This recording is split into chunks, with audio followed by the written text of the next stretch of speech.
there was a lot of things that you were doing right in those early days. Like, if you look back, why do you think you were so successful so fast? What do you think the key, um, either strategies or habits or qualities were that allowed you to create that? Customer service.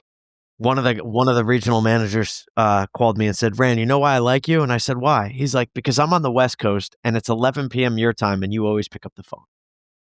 He's like, "And I know you care." And it was also too because we did flat rates, right?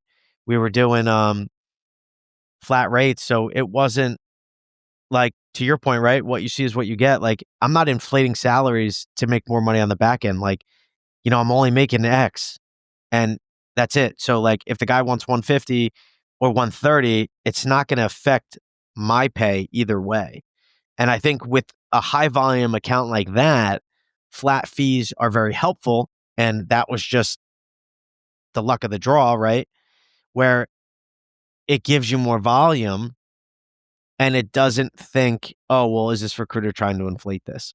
And then we also, crazy thing, we first got in there with 6 months guarantees and we quickly ended that, not because of the talent, but because it was like, hey, if we're doing this, you have to have your other agencies hold that standard, and they just wouldn't. So, we were like, all right, let's just go 90 days then at that point.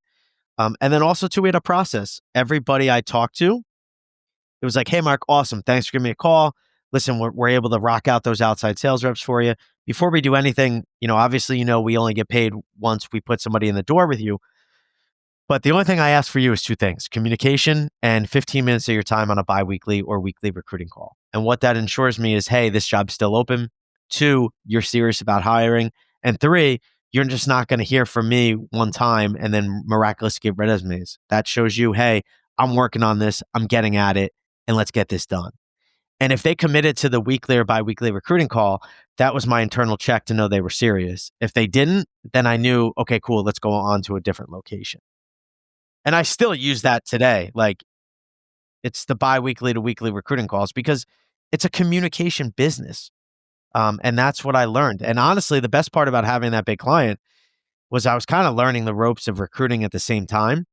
So the mess ups I was able to see and then fix and then try something different.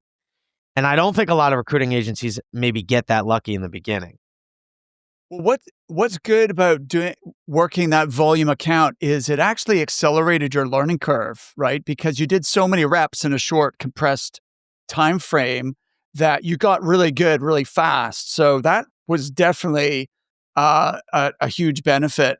Um, I love that little script about the weekly check-in calls. That's really good. When you say biweekly, do you mean twice a week or every other week? So it'd be every other week. So it's Okay, either, got it. depending on the role, it'd be either weekly or biweekly. Okay, fantastic. It's a great best practice, and I like your way of explaining it. Explaining to the customer what's in it for them. That's really good as well. The other thing that I liked is like you actually flew at your own expense to their big meeting and to do a presentation at short notice, and that's what helped you land that account, correct? Correct. I think sitting in front of clients and getting face to face with them is just you really can't underestimate how important that is, even if they're geographically not in the same like city as you. Find a way to make that happen because that's what accelerates the relationship and really brings that trust together much easier than a Zoom call or a virtual meeting, right? So 100%. 100%. If you could do it, do it. That's why even when I do BD, like it's never phone, it's virtual. Like, this is what's going to sell, not the words. yeah, 100%. So you kind of skimmed over, like everything was going great until you made the decision to start an adjacent business that like running in tandem with S4 search partners. So can you say a little more about what was going through your head? Like, why did you decide to do that? And then Why do you think it didn't work out?